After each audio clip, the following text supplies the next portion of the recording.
Hello जय हिंद दोस्तों, आप सभी का स्वागत है आपके अपने यूट्यूब चैनल प्रतिभा क्लासेज पर। आज के इस वीडियो में हम लोग बात करेंगे class 10th physics chapter number 2 प्रकाश का अपवर्तन, रिफ्रैक्शन ऑफ लाइट, है ना।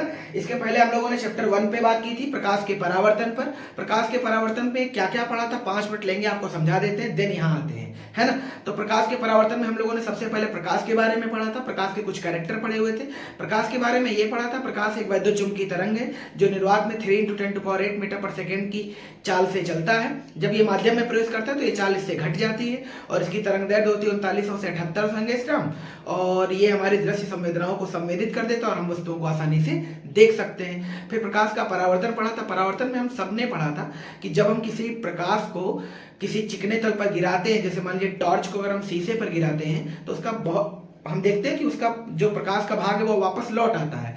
वापस लौटने की क्रिया को ही क्या कहते हैं, प्रकाश का परावर्तन। इसके बाद हम लोगों ने पढ़ा था परावर्तन के नियम। परावर्तन के नियम में हमने देखा था जब किसी आपतित किरण को समतल दर्पण पे तिरछा गिराया गया था तो तिरछा ही परावर्तित हो गई थी। तो उसमें परावर्तन के 2 नियम पढ़े गए थे, आपतित किरण, परावर्तित किरण, आपतन बिंदु पर अभिलंब, तीनों एक ही तल में होते हैं। अगला पढ़ा था हमने आपतन कोण सदैव परावर्तन कोण के बराबर होता है। इसके बाद हम लोगों ने पढ़ा था समतल दर्पण में परावर्तन और गोलीय दर्पण में परावर्तन।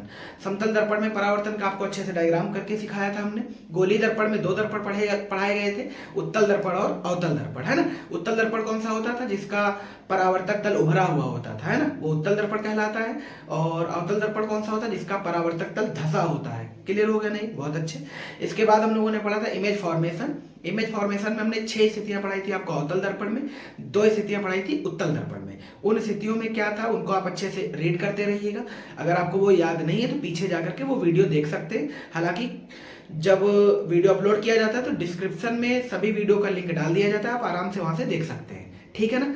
तो आज के इस चैप्टर में हम लोग बात करेंगे प्रकाश के अपवर्तन में, मीन्स रिफ्लेक्शन ऑफ लाइट पर। रिफ्लेक्शन ऑफ लाइट एक्चुअल में क्या है, तो हमने सभी ने कभी ना कभी एक काम जरूर किया होगा। जैसे मान लीजिए हमारे घरों में जो विंडो में शीशे लगे रहते हैं उनमें अगर हम एक तरफ से लाइट को डालते हैं तो दूसरी तरफ हम लाइट का कुछ ना कुछ डिफ्रैक्शन देखते हैं। मीन्स वो थोड़ा बहुत अपने पाथ को चेंज कर लेती है, उसका जो दिशा है वो भी बदल जाती है, उसकी जो रफ्तार है वो भी बदल जाती है। तो इसी घटना का एक्चुअल में एक नाम होता है, वो क्या है, प्रकाश का अपवर्तन, है। तो प्रकाश के अपवर्तन की परिभाषा में सिंपली कह सकते हैं जब प्रकाश एक माध्यम से दूसरे माध्यम में जाता है। क्योंकि जब हम एक तरफ से टॉर्च दूसरी तरफ के लिए डाल रहे हैं तो एक्चुअल में प्रकाश एक माध्यम से दूसरे माध्यम में जा रहा है। जब एक माध्यम से दूसरे माध्यम में जाता है तो जाहिर सी बात है कोई ना कोई चेंज आएगा। चेंज क्या क्या आता है, उसकी तरंग दैर्ध्य बदल जाती है, यानी एक तरफ से एंटर करने वाले प्रकाश की तरंग दैर्ध्य दूसरी होती है जबकि उस तरफ जाने वाले प्रकाश की तरंग दैर्ध्य दूसरी होती है। वेवलेंथ मतलब बदल जाती है। अगला, जब हम प्रकाश को एक तरफ से दूसरी तरफ भेजते हैं तो उसकी चाल में भी चेंज आता है और दिशा भी बदल जाती है। इन सभी गुणों को एक साथ अगर बोलना हो तो हमें एक नाम कहना पड़ेगा, अपवर्तन। समझ में आया ना। 1 लाइन में अगर मैं मुझे बोलना हो तो हम कह सकते हैं जब प्रकाश किसी एक माध्यम से दूसरे माध्यम में जाता है तो उसका पथ बदल जाता है, उसकी दिशा बदल जाती है ना। प्रकाश के इस गुण को क्या कहते हैं, प्रकाश का अपवर्तन कहते हैं। क्लियर हो गया ना। तो इसको समझते हैं पहले, तो ध्यान से देखेंगे। इसके लिए हमें जिस कांच के आर पार हम प्रकाश को भेज रहे हैं उसको बोलते हैं अपवर्तक पृष्ठ। क्या बोलते हैं, अपवर्तक पृष्ठ। तो एक्चुअल में समझ लो ये विंडो वाला आपका शीशा है, ठीक है ना। इसका कुछ नामकरण कर दें, जेड डैश। तो एक्चुअल में ये हो गया अपवर्तक पृष्ठ। कैसा पृष्ठ हो गया, अपवर्तक पृष्ठ। अब यहाँ पर कहानियां 2 हैं। एक तो कभी प्रकाश सघन से विरल में जा सकता है, और ऐसा थोड़ी है कि विरल से सघन में नहीं जा सकता, तो विरल से सघन में भी जा सकता है ना। इसके लिए क्या करें, एक पृष्ठ और ले लें, है ना। इस बार हम क्या करें, यहाँ पे माध्यम कैसा ले लें, विरल, और यहाँ पे माध्यम कैसा, सघन। सब कुछ वही जेड डैश। जो इसका नाम है वही इसका नाम है, मीन्स इसका नाम अपवर्तक पृष्ठ है तो उसका भी नाम अपवर्तक पृष्ठ है। सघन माध्यम विरल माध्यम की पहचान कैसे करेंगे, तो सिंपली बोल सकते हैं आप, जिसमें माध्यम के अणु पास पास हो वो सघन माध्यम है और जिसमें माध्यम के अणु दूर दूर हो वो विरल माध्यम है। फॉर एग्जांपल, हवा जल के सापेक्ष विरल माध्यम है जबकि जल कैसा माध्यम है, सघन माध्यम है। कोई दिक्कत तो नहीं, ठीक। चलो आगे बढ़ते हैं। अब हम कोई आपतित किरण को गिराते हैं इस पृष्ठ पर, फिर रिजल्ट को नोट करते हैं। एक्चुअल में सब एक्सपेरिमेंट है तो टेंशन आप मत लीजिए, थोड़ा सा मुझे समय दीजिए।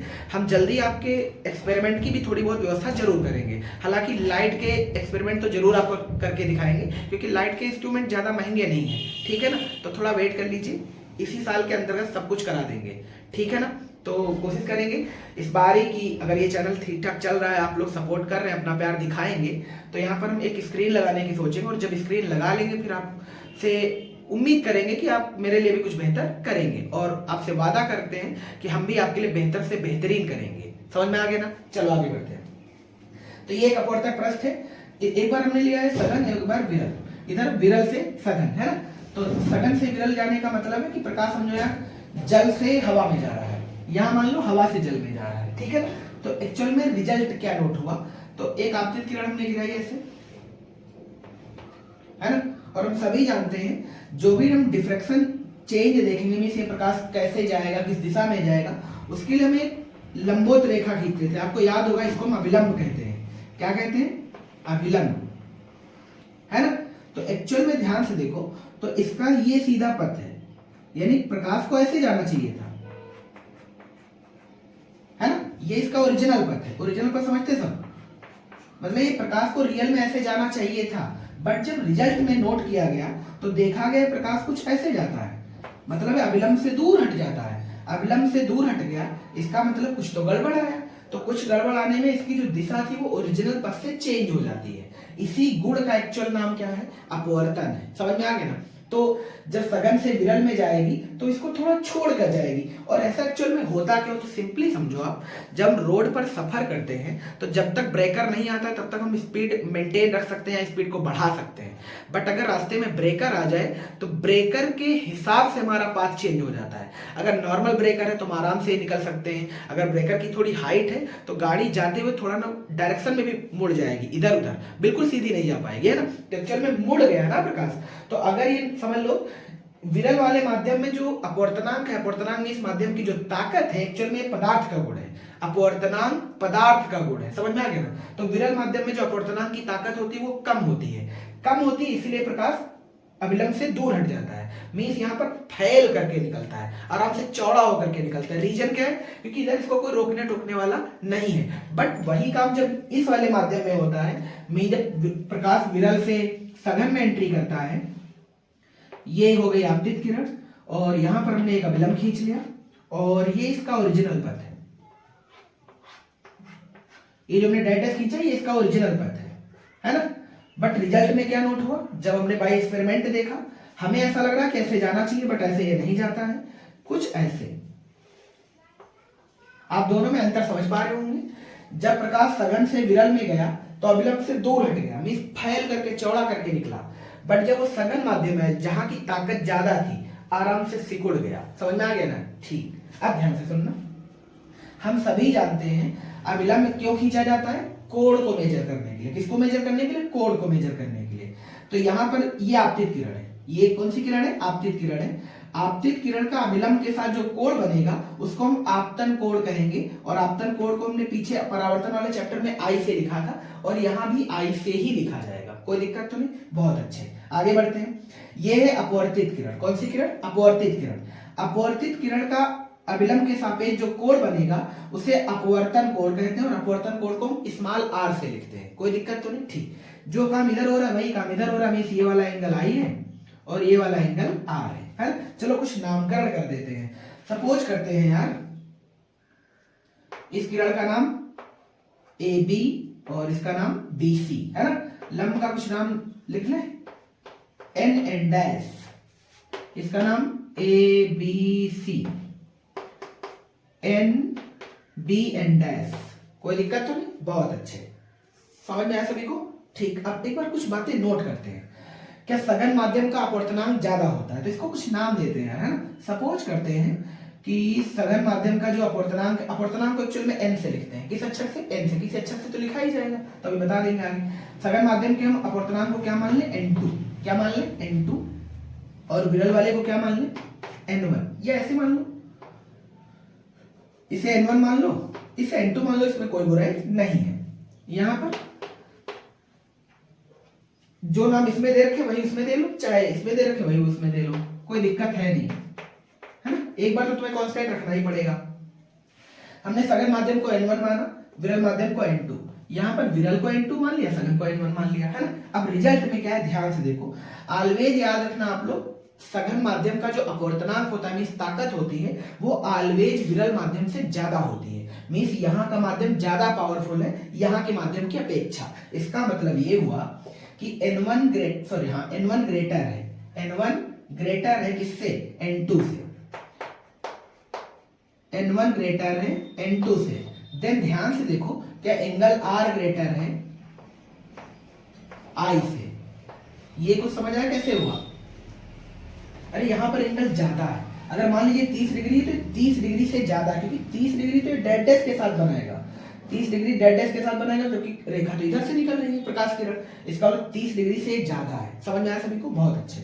यहाँ आ जाते हैं, यहाँ ध्यान से देखो तो N1 इस बार ग्रेटर है। इस बार कौन ग्रेटर है? N1 किससे? N2 से, है ना। देन बोलो इस बार एंगल कौन ज्यादा है? हमेशा विरल माध्यम में ही कोण ज्यादा बनेगा, तो I ग्रेटर है R से।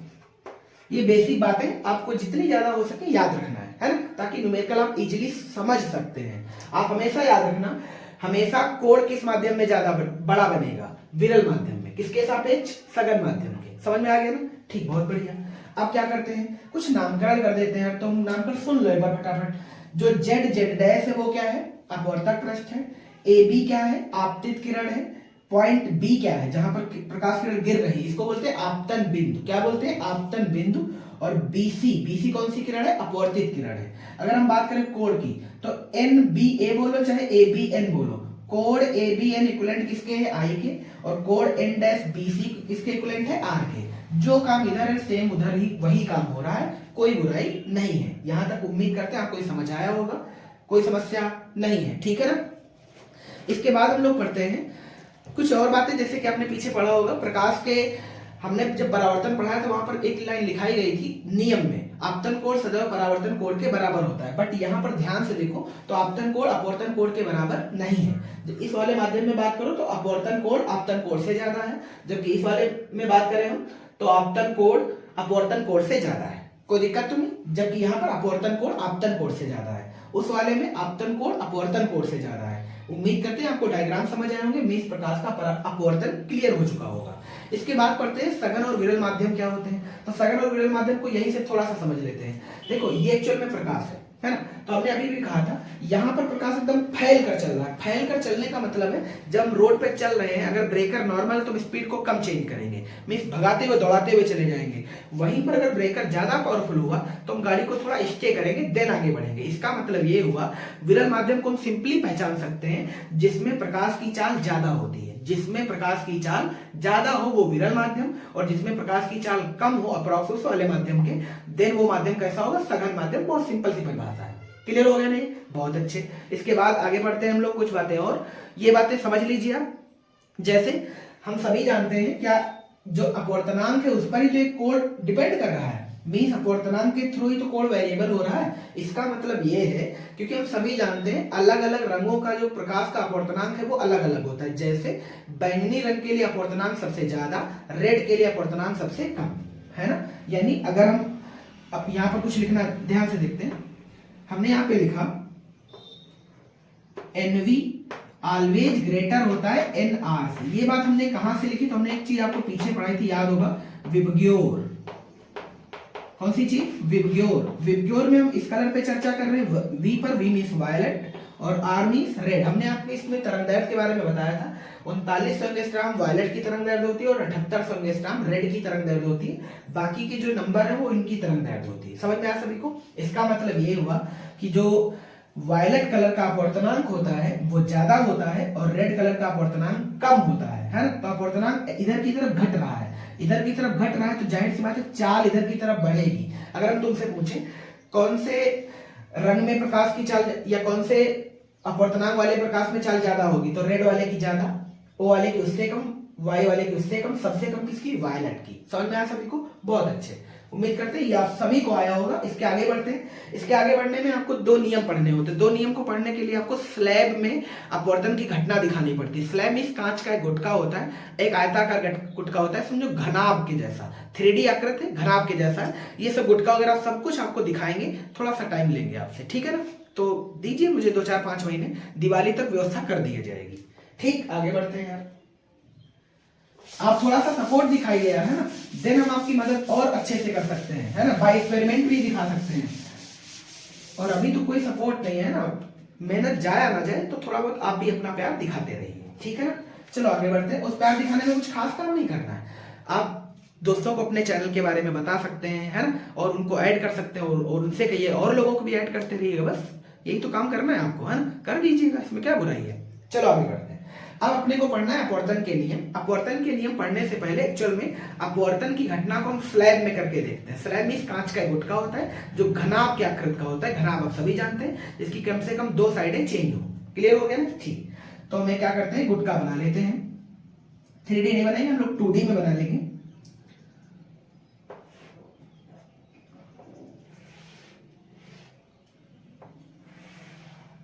ठीक, जब इसको लाइव दिखाएंगे तो ये एक्चुअल में 3D होता है, बट हम डायग्राम को समझने के लिए 2D में समझ लेते हैं। ये एक स्लैब है। स्लैब मीन्स कांच का गुटका। स्लैब मीन्स क्या होता है, कांच का गुटका। और कांच के गुटके में अपवर्तन की घटना किस प्रकार होती है उस चीज को समझते हैं, देन अपवर्तन के नियम नोट करते हैं। क्या करते हैं, क्या इधर वाला माध्यम जो होगा जाहिर सी बात है वो वायु होगा, है ना, चूंकि ये कांच का है स्लैब, और वो भी ये काहे का है, कांच का गुटका, तो से ग्लास है यार, है ना। और इधर भी क्या होगा, एयर। एयर मीन्स वायु भी होता है, ठीक है। चलो लिखते हैं। अब हमने क्या किया, एक आपतित किरण को गिराया और हमने ध्यान से देखा ये वाला माध्यम विरल है और ये वाला माध्यम सघन है, ये वाला माध्यम सघन है और ये वाला माध्यम विरल है। क्लियर हो गया ना। तो इस पर क्या नोट किया, एक नॉर्मल डाल दिया। और हम सभी जानते हैं जब एयर से ग्लास में प्रकाश किरण जाएगी तो अभिलंब की ओर झुकेगी, अभिलंब की ओर झुकेगी। तो हम इसको थोड़ा सा ऐसे मोड़ लेते हैं, है ना। इसका रियल पथ इधर होना चाहिए, उसको हमने नहीं बनाया, चलो बना भी लेते हैं। और हम इसके रियल पथ को ही खींच लें।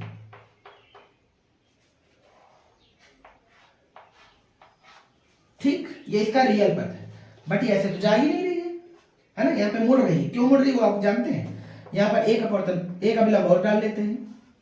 अब ध्यान से देखो, तो ये वाली प्रकाश किरण जो आपतित किरण का काम कर रही है वो इस वाले माध्यम में जब जाएगी तो कुछ फैल के निकलेगी, कुछ फैल के निकलने में कुछ ऐसे, और ये कुछ ऐसे निकलेगी कि इस वाले किरण के साथ समांतर रहेगी।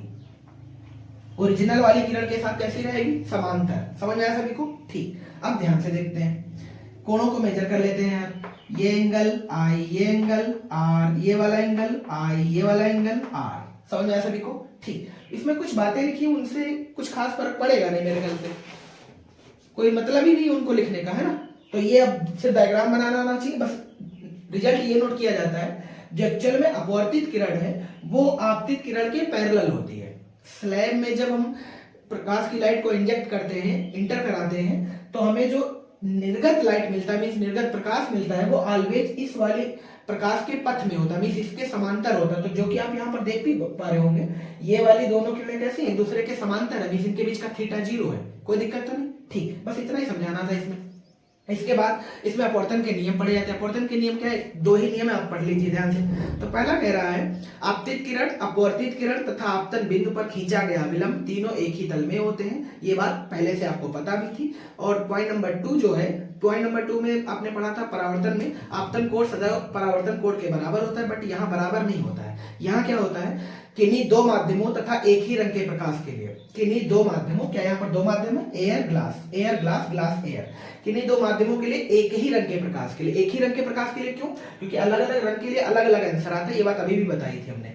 किन्हीं 2 माध्यमों तथा एक ही रंग के प्रकाश के लिए आपतन कोण की ज्या, आपतन कोण की ज्या का मतलब साइन आई, आपतन कोण की ज्या का मतलब साइन आई, और अपवर्तन कोण की ज्या, अपवर्तन कोण की ज्या का मतलब साइन आर का अनुपात सदैव एक नियतांक होता है, मीन साइन आई बटे साइन आर इक्वलेंट नियतांक। ये है इसका दूसरा नियम। और इसी नियम का एक नाम और भी है, उसे अच्छे से याद रखना, स्नेल का नियम। किसका नियम, स्नेल का नियम, ये वैज्ञानिक नाम है, ठीक है ना।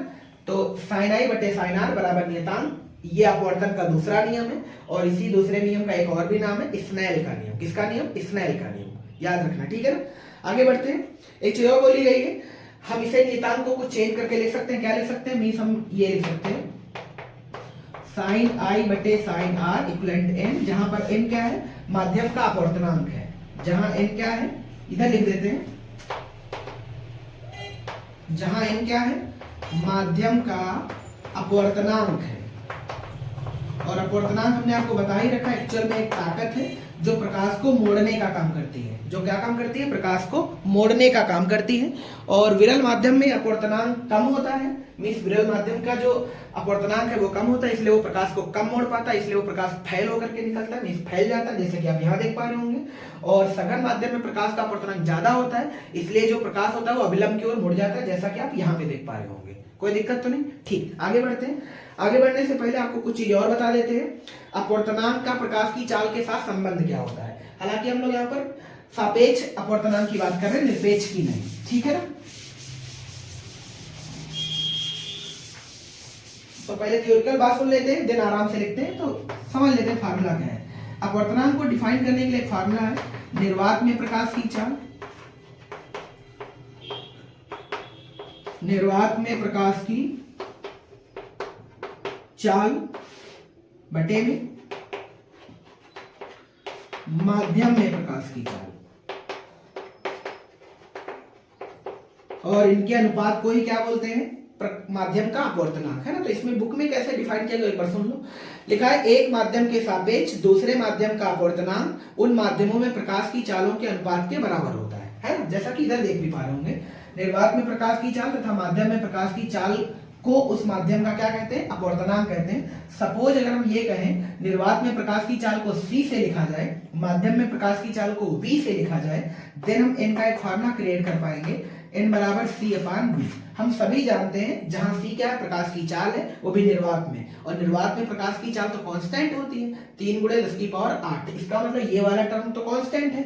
अगर ये वाला टर्म कांस्टेंट है तो क्या हम समझ पा रहे हैं कि हम इसको ऐसे भी लिख सकते हैं। इसका मतलब ये है कि जो माध्यम का अपवर्तनांक है वो एक्चुअल में माध्यम में प्रकाश की चाल के व्युत्क्रमानुपात होता है, मीन्स व्युत्क्रमानुपाती होता है। इसका क्या मतलब है, इसका मतलब ये है कि जिस माध्यम का अपवर्तनांक ज्यादा होगा उस माध्यम में प्रकाश की चाल कम होगी, या ये कह लें जिस माध्यम का अपवर्तनांक कम होगा उस माध्यम में प्रकाश की चाल ज्यादा होगी। अभी अभी हमने एक चीज बताई थी आपको, क्या NV ग्रेटर होता है NR से, NV ग्रेटर होता है NR से। NV मतलब वायलेट कलर के लिए अपवर्तनांक रेड कलर के लिए अपवर्तनांक से ज्यादा होता है। इसका मतलब ये हुआ कि V स्मॉलर होगा VR से। उम्मीद करते हैं भाषा आपको जरूर समझ आई होगी, और नहीं समझ आई तो थोड़ा प्रैक्टिस करें इन चीजों का। इसका मतलब यही होता है N inversely proportional to V, यानी N व्युत्क्रमानुपात में है किसके, प्रकाश की चाल के, वो भी किसमें, माध्यम में। अगर माध्यम में प्रकाश की चाल के वो व्युत्क्रमानुपात है, इसका मतलब ये है कि जिस माध्यम का अपवर्तनांक कम होगा उस माध्यम में प्रकाश की चाल ज्यादा होगी, और जिस माध्यम में प्रकाश का अपवर्तनांक अधिक होगा उसकी चाल कम होगी। और ये बात अभी पीछे बताई थी हमने कि वायलेट कलर के लिए जो अपवर्तनांक होता है वो ज्यादा होता है किसकी अपेक्षा, रेड की अपेक्षा, क्योंकि हम विबग्योर में V और R पर ही चर्चा करें, बीच का पूरा प्रोसेस इनके बीच में ही चल रहा है। तो जाहिर सी बात है जो वायलेट कलर का स्पीड होगा वो रेड कलर के स्पीड से कम होगा, इसमें कोई बुराई नहीं है। यहां तक की बात हो गई अपवर्तनांक का प्रकाश की चाल के साथ संबंध, ठीक है ना। आगे बढ़ते हैं, कुछ बातें और, कुछ अपवर्तनांक दे रखे हैं फिक्स होकर के, उनको एक बार आप सुन लीजिए। हालांकि अपने को लिखने की कोई आवश्यकता है नहीं, पर फिर भी बता देते हैं। कह रहा है कुछ महत्वपूर्ण द्रव्यात्मक माध्यमों के निरपेक्ष अपवर्तनांक, वायु के लिए होता है 1.0003, बर्फ के लिए 1.31, जल के लिए 1.33, एल्कोहल के लिए 1.36, केरोसिन के लिए 1.44, क्वार्ट्ज के लिए 1.46, तारबीन के तेल के लिए 1.47, बेंजीन के लिए 1.50, क्राउन कांच के लिए 1.52, कनाडा बाल्सम के लिए 1.53, खनिज नमक के लिए 1.54 और कार्बन डाइसल्फाइड के लिए 1.63, माणिक जिसको आप रूबी बोलते हैं उसके लिए 1.71, नीलम के लिए 1.77 और हीरा 2.42, है ना। कुछ अपवर्तनांक के बेसिक याद रखिए, इनको याद हो जाए तो, ना भी याद हो तो कोई पहाड़ नहीं टूटेगा, कोई आफत नहीं आएगी, ठीक है ना। अब कुछ इसकी घटनाएं दे रखी उनको देख लेते हैं। एक घटना दे रखी है इसमें, अपवर्तन के कारण प्रकाश की अपवर्तन के कारण वास्तविक गहराई तथा आभासी गहराई। इसके लिए क्या करते हैं, हमने सभी ना सभी कभी ना कभी जरूर देखा होगा कि जब हम किसी सिक्के को बाल्टी में डालते हैं तो होता तो बॉटम में, क्योंकि वो तैर सकता नहीं है, बट वो दिखता थोड़ा बॉटम से ऊपर है। ऐसा क्यों होता है, वो कौन सी घटना है, बस यही चीज समझनी है ना। तो एक छोटा सा डायग्राम बनाते हैं और आराम से आप समझ पाएंगे।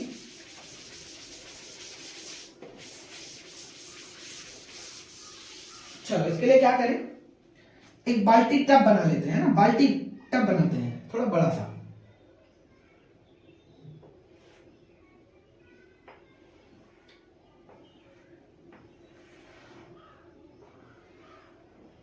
ठीक, ये कोई टब है जिसमें पानी भरा हुआ है।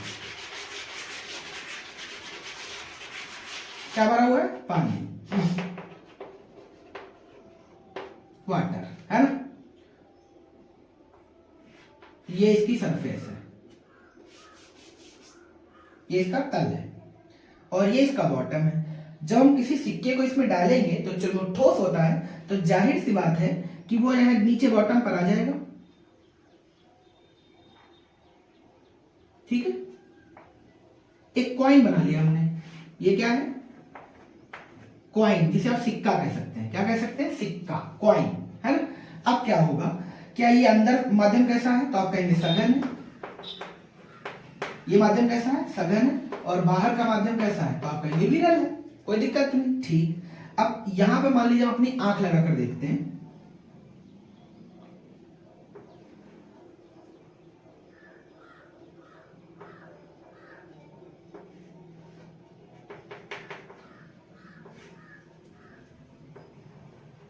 ठीक है ना, ये अपनी आई है ना। जब यहां पर अपनी आंख लगाकर देखते हैं तो किरणें यहां से निकलेंगी, ऑब्जेक्ट है। तो कुछ ऐसे बनाते हैं, एक किरण ऐसे निकाल लेते हैं और यहां पे खींचते हैं अभिलंब।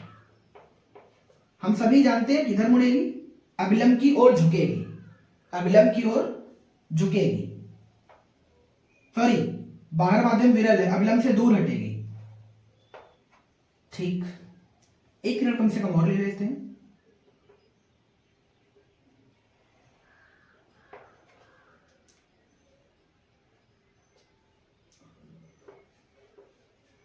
ये इसका अभिलंब है।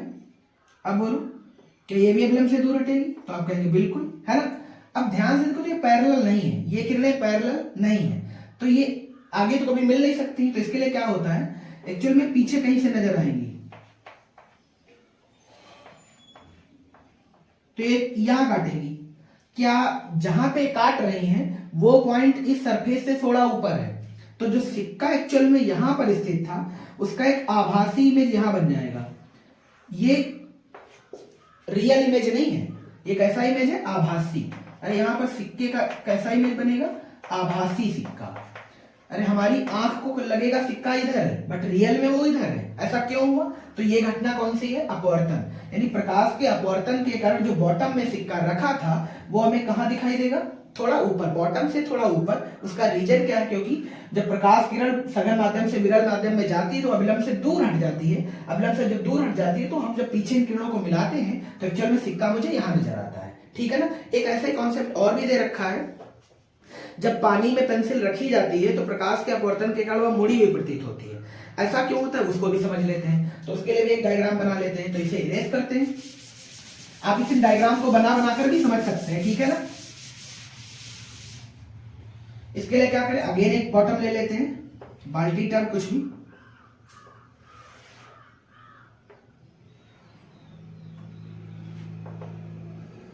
ठीक, इसमें सब पानी है।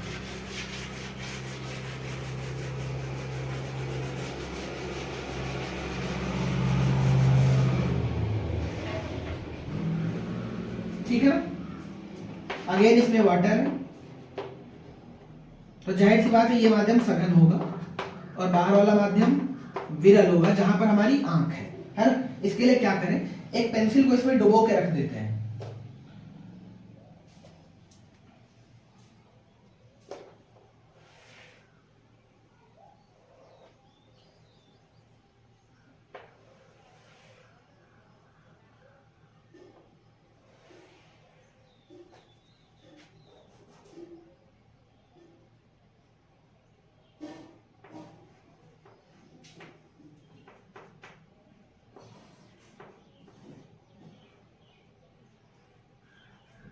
है ना। एक पेंसिल इसमें बॉटम में रखी हुई है।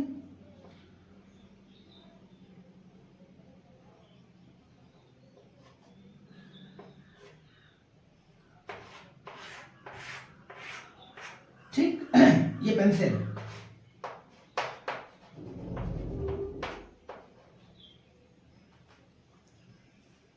ये जल में डूबी हुई है। इसका डूबी ऐसे ही है, बट होगा क्या अगर हम यहां पर अपनी आंख रखें।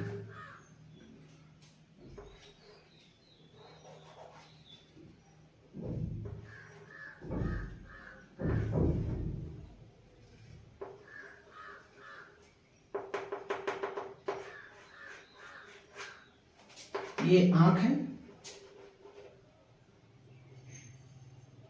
ठीक।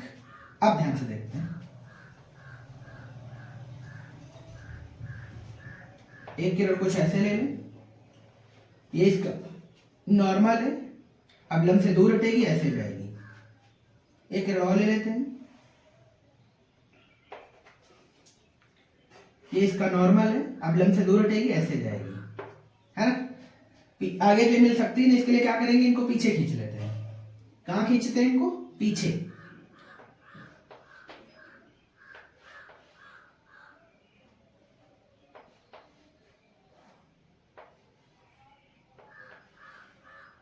है ना, ये यहां पे काट रही है। यहां पे काटेंगी तो जाहिर सी बात है जो पेंसिल है वो थोड़ा कुछ ऐसे नजर आएगी।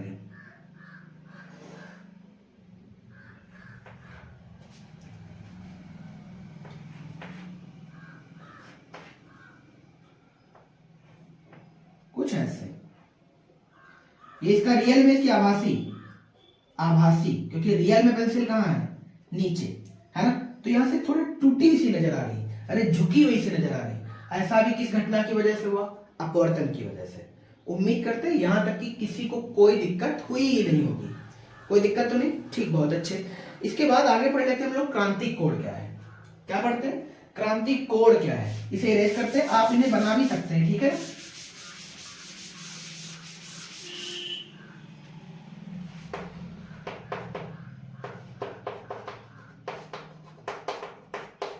क्रांतिक कोण इंग्लिश में बोलते हैं क्रिटिकल एंगल। कौन सा एंगल, क्रिटिकल एंगल, ठीक। अब क्रांतिक कोण क्या, इसको समझते हैं। अभी अभी हमने देखा था जब प्रकाश किरण सघन से विरल में आई थी, ये माध्यम सघन, ये माध्यम विरल, है ना। यहां पर एक प्रकाश किरण गिराते हैं तो रिजल्ट में हमने देखा तो वो कुछ फैल के निकली थी इसका, जबकि ओरिजिनल पथ ये था। ये एंगल आर था, ये एंगल आई था। यहां तक कोई दिक्कत नहीं थी। पीछे वाले डायग्राम में पीछे पढ़ के आए हैं, जब प्रकाश किरण सघन से विरल में जाता है तो हमें जो अपवर्तित किरण है वो अवलंब से दूर हट जाती है। यही तो पीछे पढ़ा था। एक्चुअल में क्रांतिक कोण क्या होता है, एक ऐसा विशेष आपतन कोण यहाँ पर क्रिएट होता है कि जिस आपतन कोण के लिए जो अपवर्तित किरण है वो यहां ना होकर के वो कुछ यहां आ जाती है। जब वो यहां आ जाती है तो इस केस को ही, यहां पर बने कोण को ही क्या नाम दे देते हैं, क्रांतिक कोण। फॉर एग्जाम्पल क्या करें, ये माध्यम सघन है, याद रखना इसमें सघन से ही विरल में प्रकाश जाता है। विरल से सघन में जाकर के कभी भी क्रांतिक कोण बनेगा नहीं। ऐसा क्यों, क्योंकि विरल माध्यम में जो अपवर्तन कोण बनता है वो ऑलवेज 90 डिग्री बनता है। किस कोण के लिए, क्रांतिक कोण के लिए, है ना। तो यहाँ पर हमने एक लंब डाल दिया और इस पर हमने एक किरण आपतित करा ली, और इस आपतित किरण का जो आपतन कोण है वो एक्चुअल में आई नहीं है, वो है सी।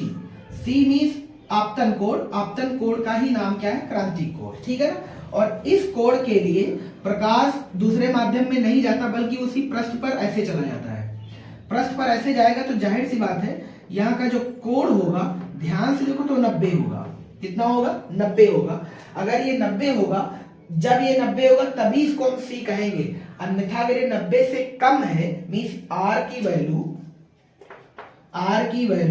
अगर 90 से कम है, आर की वैल्यू 90 से कम है ना, और 90 से अगर कम है देन आई को हम सी नहीं कहेंगे, आई को हम सी नहीं बोलेंगे। बट अगर आर इक्वलेंट है 90 के देन हम आई को क्या बोलेंगे, सी बोलेंगे। क्लियर हो गया नहीं, ठीक। तो इसमें होता एक्चुअल में क्या है, अगर हम सघन माध्यम में आपतित किरण, सघन माध्यम में बना हुआ आपतन कोण जिसके लिए विरल माध्यम में अपवर्तन कोण 90 डिग्री हो जाए तो इस आपतन कोण को हम आपतन कोण नहीं कहते, फिर क्या बोल देते हैं, क्रांतिक कोण। समझ में आया ना? एक बार रिपीट परिभाषा पढ़ लेते हैं। सघन माध्यम में बना वह विशेष आपतन कोण जिसके लिए विरल माध्यम में अपवर्तन कोण 90 डिग्री हो जाए, उस आपतन कोण को हम आपतन कोण ना कह करके क्या नाम देते हैं, क्रांतिक कोण। और क्रांतिक कोण को किस अक्षर से लिखते हैं, सी से। और क्रांतिक कोण की घटना में कुछ प्रकाश परावर्तित भी हो जाता है, यानी डैडेस वाला जो हमने प्रकाश लिखा है, आंशिक परावर्तित प्रकाश।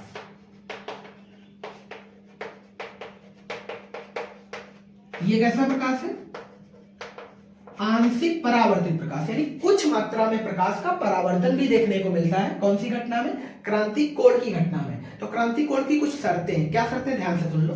क्रांतिक कोण ऑलवेज सघन माध्यम में बनता है, और क्रांतिक कोण के लिए हमेशा अपवर्तन कोण 90 डिग्री होता है, और क्रांतिक कोण हमेशा आपतन कोण ही होता है। समझ में आ गया ना? क्रांतिक कोण कभी भी अपवर्तन कोण नहीं हो सकता, ये बात याद रखना है। अब आगे तुम खुद सोचो क्या कहने वाले हैं।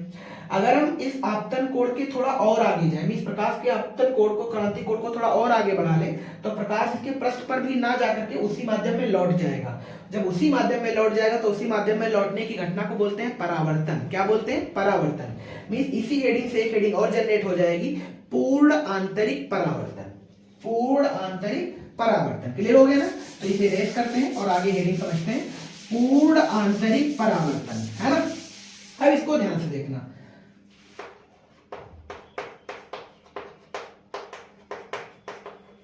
पूर्ण आंतरिक परावर्तन, शॉर्टकट में इसको बोलते हैं TIR। TIR का मतलब total internal reflection. Total internal reflection, ये क्रांतिक कोण के ही आगे की घटना है। इसका मतलब इसमें भी प्रकाश कहां से कहां जाएगा, सघन से विरल में। सघन से विरल में। और इसमें होता क्या, अगर हम आपतन कोण को C से भी आगे बढ़ा लें, यानी पर यहां पर जो I है वो ग्रेटर हो जाए C से, यहाँ का जो आपतन कोण है वो ग्रेटर हो जाए C से, तो प्रकाश दूसरे माध्यम में जाता ही नहीं है, सारा का सारा प्रकाश इसी माध्यम में चला जाता है। और इस वाली घटना को ही क्या कहते हैं, पूर्ण आंतरिक परावर्तन, या यहाँ पे लिख सकते हैं पूर्ण परावर्तित प्रकाश। पूर्ण परावर्तित प्रकाश। इसी घटना के ढेर सारे एग्जाम्पल हैं, जैसे आपने पढ़ा होगा कांच में पड़ी दरारों का चमकना, हीरे का चमकना, रेगिस्तान में मारीचिका बनना, ठंडे प्रदेशों में मारीचिका का बनना। और आपने पढ़ा होगा प्रकाशिक तंतु भी इसी सिद्धांत पे काम करता है। और आपने पढ़ा क्या बल्कि देखा होगा, जब आप दोपहर के में, जैसे इस समय जो गर्मी हो रही है, इसमें अगर आप रोड पर सफर करते हैं तो बीच बीच में पानी जैसा दिखता है, जो पानी जैसा भरा दिखाई दे रहा है, एक्चुअल में कौन सी घटना का उदाहरण है, पूर्ण आंतरिक परावर्तन। तो इन एग्जाम्पलों को भी दिमाग में बनाए रखना, ठीक है ना? इसके बाद एक हेडिंग और पढ़नी, वो चीज क्या है, क्रांतिक कोण तथा अपवर्तनांक में संबंध। क्रांतिक कोण तथा अपवर्तनांक में संबंध, और इस चैप्टर की लास्ट हेडिंग है, ठीक है ना? याद रखना इसको, क्रांतिक कोण तथा अपवर्तनांक में संबंध।